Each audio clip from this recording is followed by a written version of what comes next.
지난주에는 오직 믿음으로 나누면서 이 같은 말씀을 믿음으로 말미암아 의롭게 하시는 그 믿음에 대해서 살펴봤다면, 오늘은 앞에 있는 누구를 믿느냐, 이것이 중요한데, 단지 믿는다라는 것이 중요한 것이 아니라 믿음의 대상이 누구냐라는 것이 더 중요하죠. 그래서 예수 그리스도를 믿음으로 말미암아 모든 믿는 자에게 미치는 하나님의 의다, 차별이 없다라는 거예요. 이 차별이 없다라는 것은 누구든지 예수 그리스도를 믿으면이라는 뜻입니다. 그러니까 다른 건 믿어도 차별이 없는 것이 아니고 예수 그리스도를 믿는 믿음 안에 있는 사람들에게는 차별이 없다는 거예요. 그래서 남자든지 여자든지 부자이든지 가난한 사람이든지 나이가 많든지 어린이든지 종이든지 자유인이든지 회사에서 사장이든지 아니면 직원이든지 어떤 위치에 있든지 예수 그리스도를 믿음으로 말미암아 얻게 되는 의로움에 있어서는 차별하심이 없다라는 것이 오늘의 주제 말씀입니다. 그래서 오직 그리스도에 대한 이야기를 함께 나누게 될 텐데, 저희가 우리 오늘도 6명의 그 청년과 학생들이 세례를 받았잖아요. 근데 제가 이제 한 명씩 만나서 직접 만나기도 하고 또 줌으로 만나기도 하고 이렇게 교육을 했는데, 줌에서 만날 때도 1대1로 함께 신앙을 점검하고 우리 믿음을 고백하는 시간들을 갖습니다. 그래서 그렇게 가질 때 우리 아이들이 아무 생각이 없는 것처럼 보일지 몰라도 생각이 없지 않아요. 생각이 많습니다. 특히 믿음에 대해서도 생각이 많아요. 그래서 하나님, 우리가 예수님을 왜 믿어야 하는지에 대한 이유도 각자의 그동안 지내왔던 경험 속에서 이야기를 합니다. 왜 예수님 믿어야 하는지, 그리고 왜 믿어야 하는지를 정확하게 다시 알려주고, 예수님을 믿는 믿음에 대해서 확인한 다음에 구원의 확신과 천국에 대한 확신, 이런 질문들도 이제 하거든요. 이렇게 질문을 할 때 하나님이 나를 사랑하시고 내가 예수님을 믿는 것은 고백하는데 내가 천국에 갈 수 있을지에 대해서는 갈등하는 친구들이 있어요. 그 왜 갈등하냐 하면 내가 그렇게 못 사니까. 이런 고백인 거죠. 그러니까 아이들도요, 믿음 생활하면서 갈등합니다. 예수님을 믿고 또 하나님이 날 사랑하시는 것도 알아요. 근데 내가 진짜 천국에 갈 수 있을까라고 하는데 내가 걸리는 거예요. 내가 과연 천국에 갈 수 있는 믿음인가? 내가 천국에 갈 수 있는 삶인가? 이런 것들을 아이들도 고민을 합니다. 그래서 자신이 없어요라는 친구도 있었고, 또 곰곰이 잠깐의 침묵 동안 생각을 하더라고요. 그러더니 자기는 그 천국에 갈 수 있대요. 왜 그러냐 했더니 또 가만히 생각하더니 하나님과 예수님 때문에 갈 수 있대요. 이런 고백들을 아이들의 입으로 이제 합니다. 지금 제가 말씀드리는 아이들은 저의 아이들이 아니에요. 목사님 자녀들이 그런 거 아니, 이게 아니고 제 아이들 얘기 빼놓고 나머지 넷 중에 이제 4명이 얘기를 하는 거예요. 실명을 밝힐 수는 없어요. 실명을 밝힐 수는 없지만 아이들이 믿음에 대해서 진지하게 물어볼 때는, 세례교육 할 때는 좀 진지하게 해요. 신앙생활하면서 진지할 때가 몇 번 있다. 지금이 진지할 때다. 그래서 진지하게 내용을 다루고 결단하고 믿음에 대해서 점검하고 고백하고 이렇게 하는데, 그때 우리의 믿음에 대해, 우리의 구원함에 있어서 우리들도 고민할 수 있어요. 내가 과연 구원받을 수 있는가? 라고 할 때 구원이 지금까지 우리가 오직 은혜, 오직 믿음 이렇게 했고, 맨 처음에 오직 성경 했어요. 오직 성경 안에 있는 믿음으로, 오직 은혜로, 오직 믿음으로 구원받는 그 우리의 구원에 대해서 확인하는데, 그렇다면 이제 오직 믿음에 대해서 얘기하다 보니까 내가 과연 구원받을 수 있는 믿음인가라는 부분에 있어서 항상 걸림이 누구냐면 나예요. 나라는 존재가 걸림이에요. 그래서 내가 진짜 구원받을 수 있는 믿는 사람인가라는 것에서 확신할 수 있는 사람이 그렇게 많지는 않습니다. 지금 제가 말씀드리는 건 그리스도를 빼고 말하는 거예요. 오직 그리스도가 아니라 우리가 우리의 믿음으로 천국에 들어가야 한다라고 얘기한다면 우리의 믿음이 과연 100%에 도달할 수 있는가라는 부분에 있어서 누구나 아마 걸림이 있을 겁니다. 어제 내가 믿음대로 살았나? 나의 믿음은 오늘 100%였나? 나의 믿음이 100%로 항상 매일을 사는가? 라고 할 때에 나의 믿음이 항상 100%가 아니라는 것을 우리는 스스로 압니다. 오늘은 충만해서 120%일 수도 있어요. 근데 이 120%가 내일도 보장되진 않아요. 내일도 누가 한 소리 딱 하면 벌써 믿음이 탁 꺾여가지고 믿음이 마이너스 100으로 갈 수도 있어요. 그래서 우리의 믿음이 항상 흔들릴 수 있다 보니까 나의 믿음이 구원받는 데 있어서의 조건이 된다 그러면 나는 항상 내 믿음의 점검에 따라서 오늘 다르고 내일 다를 거예요. 근데 우리의 믿음의 대상이 누구냐 해서 구원의 확신이 우리에게 오게 되는데, 우리의 믿음의 대상이 오직 그리스도시다 라는 것에 있어서 우리의 구원에 대한 확인이 필요한 거예요. 그래서 우리가 믿음으로 말미암아 구원을 받는데, 누구를 믿음으로 말미암아 구원을 받냐 하면 예수 그리스도를 믿음으로 말미암아 구원을 받는다라는 거죠. 그래서 예수 그리스도를 그럼 왜 믿어야 되고, 왜 그리스도 예수를 믿음으로 우리가 구원에 대한 분명한 확신을 갖게 되느냐? 먼저 알아야 될 것은 죄가 무엇인지, 죄의 결과가 무엇인지를 알아야 돼요. 죄와 죄의 결과는 우리 말씀 안에서 자주 다루는 거죠. 창세기 2장 17절, 여호와 하나님이 그 사람에게 명하여 이르시되 선악을 알게 하는 나무의 열매는 먹지 말라. 내가 먹는 날에는 반드시 죽으리라. 하나님께서 하나님의 형상대로 아담과 여자를 만드시고 남자에게 아담에게 명령하시는 장면이 2장의 내용이에요. 2장 17절에서 하나님께서 동산 중앙에 두 나무가 있죠. 뭐가 있죠? 생명나무하고 선악을 알게 하는 나무가 있죠. 근데 하나님께서 아담에게 말씀하시기를 동산에 있는 모든 열매는 어떻게 해도 된다 그랬죠? 마음대로 먹어라. 너가 먹고 싶은 대로 먹어라. 그런데 동산 중앙에 있는 선악을 알게 하는 나무 열매는 먹지 마라. 명령이에요. 그럼 먹으면 결과 어떻게 되는 거예요? 네가 반드시 죽는다 그래요. 그러면 여기에 대해서 순종하는 것이 인간의 위치입니다. 하나님의 형상대로 지음받은 사람으로서 나를 지으신 창조주의 말씀에 순종하며 사는 것이 질서 안에서의 참된 우리의 삶인데, 어떻게 했냐면 먹었어요. 여자가 먹고 남자도 먹고. 그래서 하나님의 말씀을 들은 것이 아니라 뱀의 말을 듣고 하나님의 말씀을 거역하고 불순종하게 됐죠. 결과 어떻게 됐냐 하면 죄의 결과는 사망이니까 로마서 1장 18절에 하나님의 진노가 불의로 진리를 막는 사람들의 모든 경건하지 않음과 불의에 대하여 하늘로부터 나타났다. 경건함에 대해서는 하나님과 우리 사이의 관계고요.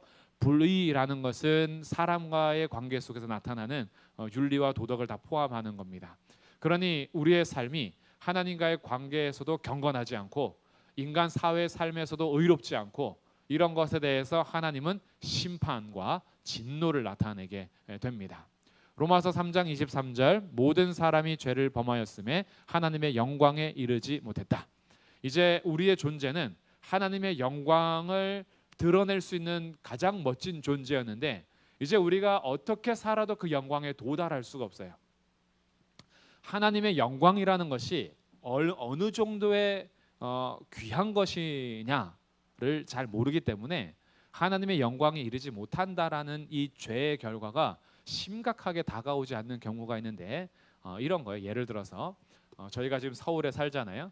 서울이 이 대한민국에서 1%의 사람들만 살 수 있는 곳이라고 가정을 해볼게요. 서울은 대한민국에서 뛰어난 1%만 사는 곳이에요. 그 1% 안에 들어오신 우리 성도님들 환영하고 축복합니다. 가정이에요. 그러면 여기에 1%에 들어와야지만 서울에 살 수 있는데, 내가 다른 데서 아무리 열심히 살고 노력해도 절대 서울에 들어갈 수 없는 존재다라고 우리의 인생이 결론 날 때, 그 인생은 1% 안에 들어가지 못하는 사람들인 거죠. 1% 안에 들어갈 수 없는 사람들. 내가 아무리 노력하고 공부하고 돈 벌어도 나는 1% 안에 들어갈 수 없는 사람들. 이것이 자신에게 주어지는 일이고, 서울에 들어온 1%만 이제 2023년부터 산소가 공급이 돼요. 그 안에 들어오지 않는 사람들은 산소가 공급이 안 돼서 이제 다 죽을 거예요. 경기도와 지방에 사는 사람들이 산소가 점점 사라지면서 1%의 사람들에게만, 안 그래도 공기가 나빠져서 산소가 부족하니까 1% 사람들에게만 산소를 공급할 거예요. 이런 정책이 2023년부터 된다라고 했을 때 1% 안에 들어가서 서울에 들어가 살아야 되는데 못하는 거예요. 그럴 때 비참함. 아무리 열심히 노력해도 되지 않는. 근데 이런 가치보다 더 뛰어난 가치가 하나님의 영광을 위해서 산다는 거예요. 그런데 우리가 죄를 지었기 때문에 아무리 열심히 살고 노력해도 우리는 하나님의 영광에 이를 수가 없는 존재가 되었어요. 이게 죄가 주는 비참함입니다. 세상에서는 그러니까 겉모습으로 서로를 비교하죠. 하나님의 영광이라는 것을 빼두고 얼마나 잘생겼나, 얼마나 돈 많이 버는가, 얼마나 그가 젊은가, 얼마나 그 자격증을 많이 가지고 있는가, 이런 여러 가지 외적인 것으로 사람들을 평가하죠. 그런데 다 이런 거예요. 돈 많으면 돈 많아서 하나님의 영광에 이르지 못하는 죄인이고, 건강해도 건강하지만 하나님의 영광에 이르지 못하는 죄인이고, 젊어도 하나님의 영광에 이르지 못하는 젊은 죄인이고, 다 죄인일 뿐이에요. 그 죄인에게 오는 결과는 진노입니다. 3장 5절에 진노를 내리시는 하나님이 불의하시냐? 그렇지 않다. 만일 하나님께서 세상을 불의하시고 이 진노를 내리지 않는다면 어떻게 심판하겠느냐? 사람들은 얘기하죠. 하나님이 우리를 사랑한다 해놓고 어찌 심판할 수 있는가? 하나님 사랑이 이상한 거 아닌가? 하나님의 진노에 대해서 불의하다라고 생각하는 사람들이 있어요. 왜 거기 서울에 있는 사람들에게만 산소를 공급하고 우리들에게는 산소를 공급하지 않느냐? 생명과 연관된다면 산소를 공급하지 않는 지도층에 대해서 불의하다라고 얘기하겠죠. 그런 식으로 사람들이 하나님의 영광이 이르지 않고 죄인으로 살아가는 자들에게 진노하신다라고 했을 때 하나님의 진노하심을 불의하다라고 생각한다는 거예요. 근데 그럴 수 있느냐? 그럴 수 없다. 왜냐하면 죄인들에게 심판을 하지 않는다면 하나님이 어떻게 세상을 공의롭게 다스릴 수 있겠느냐, 이런 뜻이에요. 하나님이 불의함에 대해서, 죄에 대해서는 심판하셔야지 그 세상이 공의로워지는 거죠. 모두가 살인하고 그 도둑질하고 간음하고 사는데 하나님이 아무 심판을 안 하셔. 그러면 하나님이 어떻게 이 세상을 의롭게 다스릴 수 있겠느냐? 그러니 하나님의 진노가 잘못된 게 아니에요. 진노를 받아야 될 죄인들이 문제였던 거죠. 하나님 앞에서 죄가 없으면 진노 안 받습니다. 근데 문제는 모든 사람이 죄를 범했다는 거예요. 이게 문제인 거죠. 그러니 하나님 편에서의 문제가 아니라 우리 편에서 문제인 거예요. 우리가 죄를 지어서 죄와 사망의 종이 되었다는 거예요. 이게 우리의 위치입니다. 한 사람으로 말미암아 죄가 세상에 들어왔대요. 아담으로 말미암아 죄가 세상에 들어오고, 그리고 이 죄로 인해서 결과가 사망이잖아요. 그러니 우리는 이제 사망의 종로로 탑니다. 그러니 죄가 들어오고 사망이 온 거예요. 사망이 들어오고 죄가 들어온 것이 아니라, 그러니까 죄의 결과 사망이 왔기 때문에 사망 아래에 있는 모든 사람들은 죄의 영향 아래에 있는 것이라는 것이 역설적으로 증명이 되는 거죠. 그러니 죄로 인해서 우리는 종로로 타게 되고 사망의 종로로 타게 되는 것이 우리의 삶인 겁니다. 그래서 우리들은 마귀의 종로로 타고 진노의 자녀로 살아가게 되는 거예요. 누구에게 순종하냐에 따라서 그 순종하는 자의 종이 되는 거예요. 그러니 우리가 불순종의 아들들, 악한 영, 마귀, 뱀, 여기에 순종을 해서 하나님의 명령을 거절했기 때문에 우리가 마귀의 종이 되고 또 진노의 자녀가 되었다. 이것이 죄의 결과입니다. 그러니 죄라는 것은 뭐냐? 정리하면 하나님의 명령에 불순종하고 뱀의 말에 순종한 것이 죄입니다. 하나님을 떠나서 주인을 바꾼 거예요. 하나님께 순종해야 될 우리의 위치가 뱀에게 순종한 거죠. 그러니까 하나님의 종으로 산 것이 아니라 뱀의 종으로 산 거예요. 자리가 이탈된 겁니다. 주인이 바뀐 거예요. 우리가 착각하지 말아야 되는 것이 있는데, 하나님을 나의 주인으로 섬기지 않으면 내 인생을 내가 주인으로 살 수 있다라고 착각을 해요. 그렇지 않아요. 하나님을 나의 주인으로 섬기지 않는 삶은 다른 것을 주인으로 섬기고 사는 그 종인 거예요. 우리는 절대요 인생의 주인으로 살 수 없습니다. 내 인생을 살아갈 때에 주도권을 놓으라는 것도 아니고 내가 내 인생을 적극적이고 주도적으로 살지 말라는 얘기가 아니라, 우리들은요 나의 인생을 내가 계획하고 나의 철저한 모든 것에 따라서 다 진행할 수 있는 주인이 아니에요. 우리는 환경과 상황과 여러 가지 마음에 그리고 정신에 그리고 실제하는 악한 영의 지배를 받으면서 살아갑니다. 그러니 자리 이탈했다는 것은 스스로 하나님이 된 것이 아니라 마귀의 종, 뱀의 종이 된 것이고 주인이 바뀐 거예요.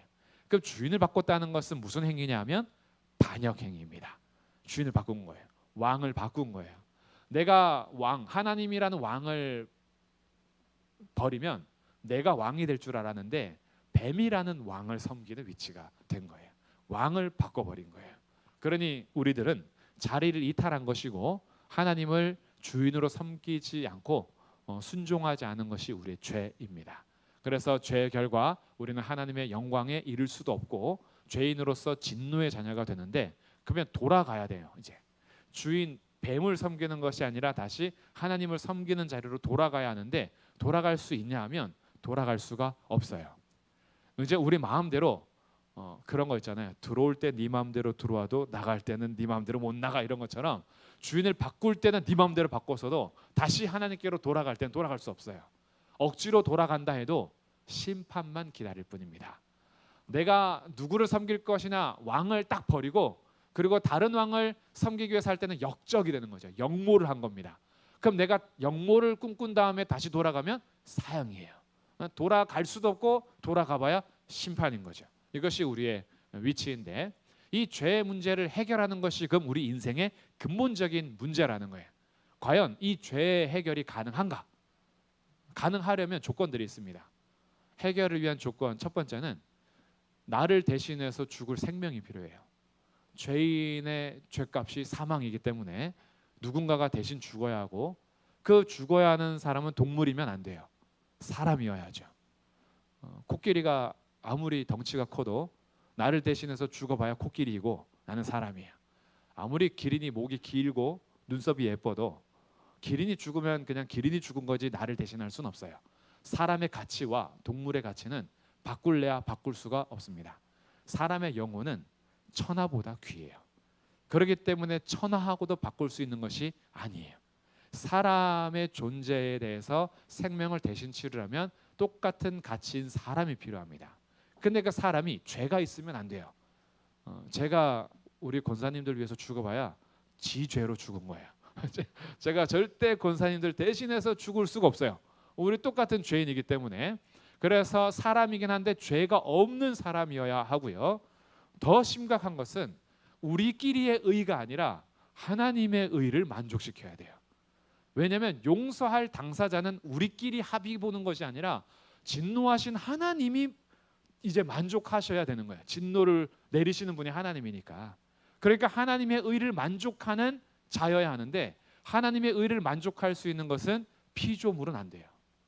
피조물은 하나님과 급이 다르잖아요. 피조물이 아무리 우리끼리 합의 보고 온 70억 이상의 인구들이 다 오케이 이제 우리는 이렇게 길을 정합시다 합의한다 해도 신과 조물주와 피조물은 달라요. 그러니 이 창조주에 대한 의를 만족시키려면 창조주인 하나님만 하실 수가 있는 거예요. 이게 죄를 해결하는 조건입니다. 죽어야 하고 사람이어야 하고 죄가 없어야 하고 하나님이어야 해요. 결론적으로 죄 없는 사람인 동시에 하나님이어야만 가능한 것이 죄의 해결을 위한 조건이에요. 이게 가능한 일이냐? 가능하지가 않은 겁니다. 하나님 편에서 제공하지 않으면 절대 가능하지 않아요. 그래서 우리끼리 아무리 고귀한 종교를 만들어내도 그 종교가 우리의 죄의 문제를 해결할 수 없습니다. 우리끼리 아무리 도덕적인 삶을 살기 위해서 합의를 해도 도덕적인 삶이 죄의 문제를 해결할 수 없어요. 만족이 안 돼요. 죄라는 것이 무엇인지 알고 죄를 해결하고 용서해 줘야 할 분이 어떤 분인지 알게 된다면 피조물 안에서는 절대 죄의 문제를 해결할 길이 없습니다. 누가 제공해 주셔야 하냐 하면 하나님이 제공해 주셔야 돼요. 그래서 우리는 잘 알아요. 죄 없는 사람인 동시에 하나님이 누구신 거죠? 오늘 주제인 것처럼 예수님밖에 없어요. 그래서 우리의 구원은 오직 그리스도만이 가능한 거예요. 그래서 하나님 편에서 구원 계획을 세우셔서 말씀하시는데, 창세기 3장 15절 내가 너로 여자의 후손과 원수가 되게 하고 내 후손도 여자의 후손과 원수가 되게 하리니 그는 여자의 후손이에요. 여자의 후손은 내 머리를 상하게 할 것이고 너는 그 여자의 후손의 발꿈치를 상하게 할 것이다. 하나님께서 여자의 후손이 오셔서 뱀의 머리를 짓밟아 버리고 승리하신대요. 그러면 여자의 후손이 누구냐라는 것을 구약에서 조금씩 이제 보여주는데, 그 보여준 것이 조금 더 명확해진 것이 이사야 7장 14절 보라 처녀가 잉태하여 아들을 낳을 것이고 그의 이름을 임마누엘이라 하라. 처녀가 잉태하여 아들을 낳는데요. 그러니 이것이 무슨 소리냐? 이해가 안 되는 거죠. 아니 어떻게 처녀가 잉태하여 아들을 낳을 수 있단 말인가? 이거는 하나님 편에서만 가능한 일인 거예요. 그래서 그가 오셔서 이사야 53장 6절에 우리는 다 양 같아서 그릇 행하여 각기 제 길로 갔거늘 여호와께서는 우리 모두의 죄악을 그에게 담당시킨대요. 우리가 받아야 될 죄악의 모든 짐을 우리를 대신해서 오실 양 그에게 하는데 그가 누구냐면 창세기 3장 15절에 여자의 후손이고 7장 14절에 처녀가 잉태하여 낳는 아들인 거예요. 그게 누구신 거죠? 그게 예수님인 거예요. 요한복음 14장 6절 그래서 예수님이 말씀하십니다. 내가 곧 길이요 진리요 생명이니 나로 말미암지 않고는 아버지께로 올 자가 없느니라. 예수님께서 분명하게 말씀하세요. 예수님이 아니고서는 아버지께로 갈 자가 없어요. 우리들이 보통 이런 얘기 많이 하죠. 뭐로 가도 서울만 가면 된다. 그래서 목표점이 서울이면 뭐 용인을 통해서 가든 아니면 의정부를 통해서 오든 그냥 올라가기만 하면 되고 서울에 도착하기만 하면 된다. 산 정상에 올라가려면 지리산에 올라가는 방법도 여러 가지고 설악산에 올라가는 방법도 여러 가지고 한라산에 오르는 방법도 여러 가지예요. 여기 작은 산들도 오르는 방법들 길이 한 군데만 있는 건 아니죠. 그러니 어디서 가든 정상 꼭대기에서 만나기만 하면 되는 거 아니냐? 이처럼 우리의 구원과 우리의 죄를 해결하는 것도 길은 다 달라도 올라가서 꼭대기에서 만나기만 하면 된다라는 것이 종교를 가지고 철학을 가지고 도덕적 의식을 가진 사람들의 합의예요. 그 합의가 우리끼리 맞아 뭐로 가도 도착지만 같으면 되지라고 동의한다라고 해서 죄를 해결할 수 있는 게 아닙니다. 예수님은 뭐라고 말씀하시냐면 나를 말미암지 않고는 아버지께로 올 자가 없다 그래요. 여기에서 유대교도 이슬람교도 다른 거예요. 똑같이 하나님을 믿는 것 같지만 아닌 거예요. 왜? 예수 그리스도를 믿지 않는 유대교, 예수 그리스도를 고백하지 않고 믿지 않는 이슬람교, 똑같이 아브라함의 하나님으로 알라고 여호와라고 얘기한다 해도 같은 길을 걷는 사람들이 아닌 거예요. 예수 그리스도를 믿느냐 안 믿느냐에 따라서 길이 다른 겁니다. 우리가 갈 수 있는 유일한 구원의 길은 오직 예수 그리스도밖에 없어요. 이것이 오직 그리스도라는 의미예요.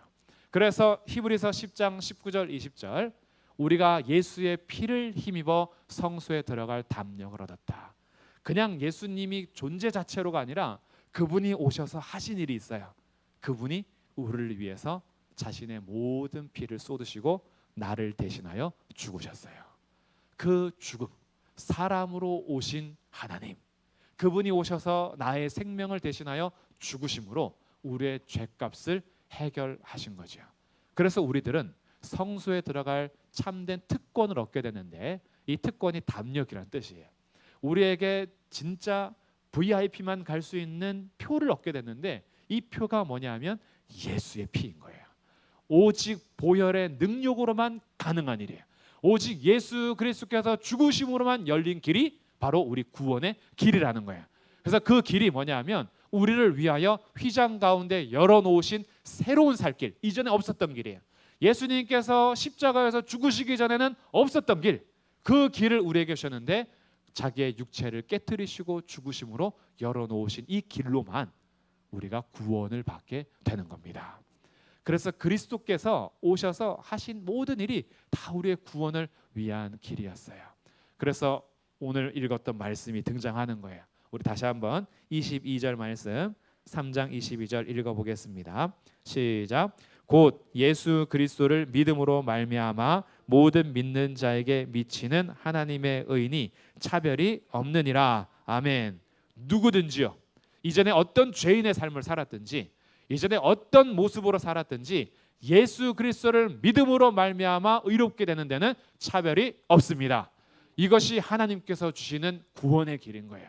그래서 로마서 8장 1절 2절 유명한 말씀이죠. 그리스도 예수 안에 있는 자에게는 결코 정죄함이 없나니 왜냐하면 그리스도 예수 안에 있는 생명의 성령의 법이 너를 해방하였기 때문이다. 죄와 사망의 종로로 타던 죄와 사망의 법 안에 있던 나를 생명의 성령의 법이 해방시켜 주신 거예요. 그러면 질문이요. 우리를 해방시켜 주신 예수님이 변하실까요? 안 변하실까요? 안 변하시죠.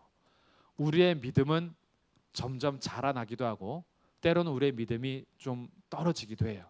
우리의 믿음은 변하는데 우리를 구원하기 위해서 이 땅에 오셔서 모든 일을 행하시고 나를 택하시고 나에게 믿음을 주신 예수님은 안 변하세요.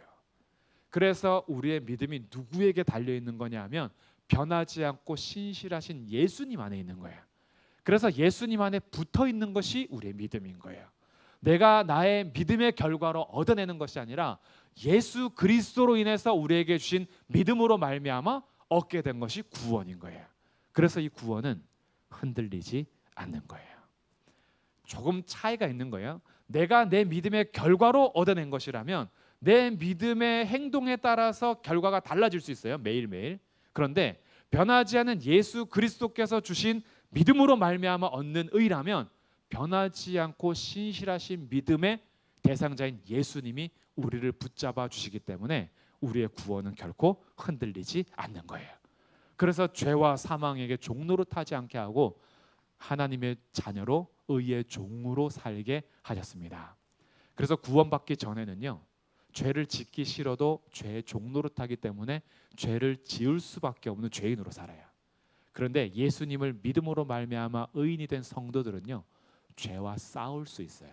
죄를 안 짓진 않아요. 우리도 또 넘어지고 또 실패하지만 죄와 싸울 수 있어요. 왜냐하면 우리는 더 이상 죄의 종이 아니라 의의 종이고 나의 주인은 마귀가 아니라 예수님이고 예수님 안에 있는 소속되어 있는 예수님의 양이기 때문에 우리의 오염되었던 부분들이 죄로 인해서 넘어지긴 하지만 죄에게 지배당하지 않고 싸울 수 있는 것이 오직 그리스도로 말미암아 구원을 받은 하나님의 자녀들인 거예요.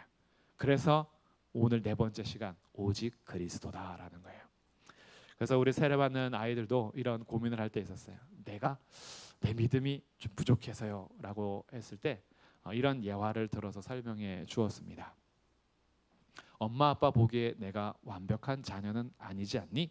근데 그렇대요. 엄마 아빠한테 나 완벽하게 잘하지 않는 자녀예요.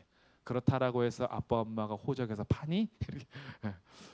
우리의 행동의 결과로 자녀가 된 것이 아니라 자녀는 출생인 거예요. 내가 엄마 아빠한테 때로는 잘하죠. 어쩔 때는 선물도 하고 또 엄마 아빠의 기쁨이 되기도 합니다. 근데 때로는 엄마 아빠의 가슴에 큰 못을 박는 행동을 하기도 하고 실망시켜 드리기도 해요. 그렇다라고 해서 자녀로 출생된 우리의 신분이 바뀌진 않습니다. 우리가 하나님의 자녀가 된 것은 나의 선택의 결과로 좌지우지 되는 것이 아니라 하나님의 선택의 결과로 얻게 된 선물인 겁니다.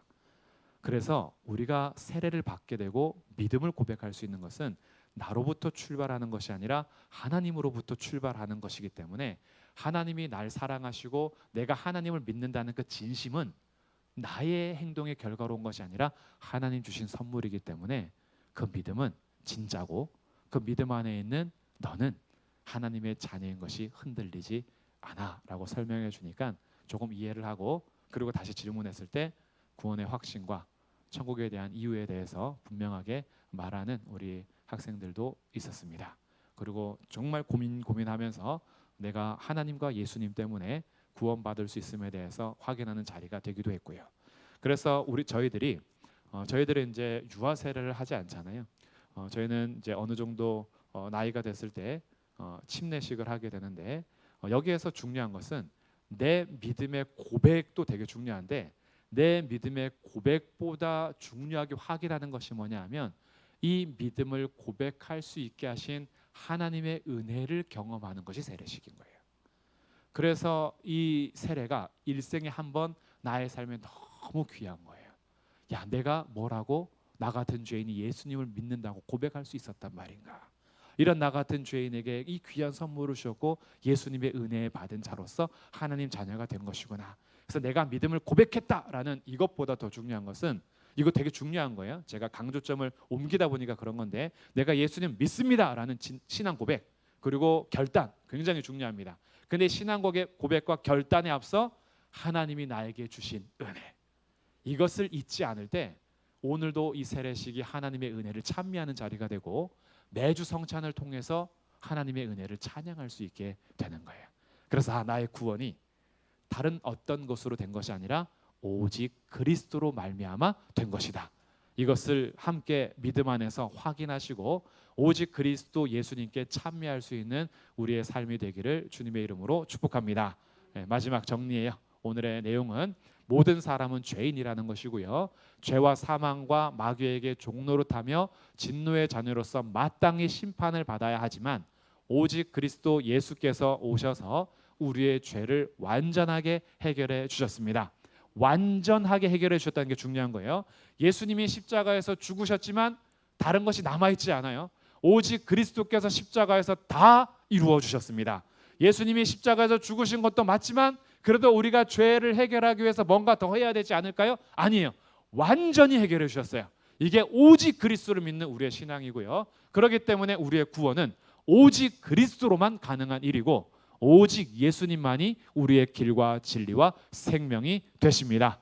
그래서 구원에 있어서 그리스도 외에 다른 것이 전혀 필요 없고 그리스도를 믿는 믿음의 삶을 이제 그리스도의 말씀에 따라서 살아가는 구원받은 자로서의 삶이라는 것을 확인하면서 오직 그리스도 예수를 보내신 하나님과 우리의 구원자가 되신 우리 주 예수님께 모든 영광과 찬송을 올려 드립니다. 그렇게 앞으로 계속 걸어가시는 믿음의 삶이 되시기를 주님의 이름으로 축복합니다. 아멘.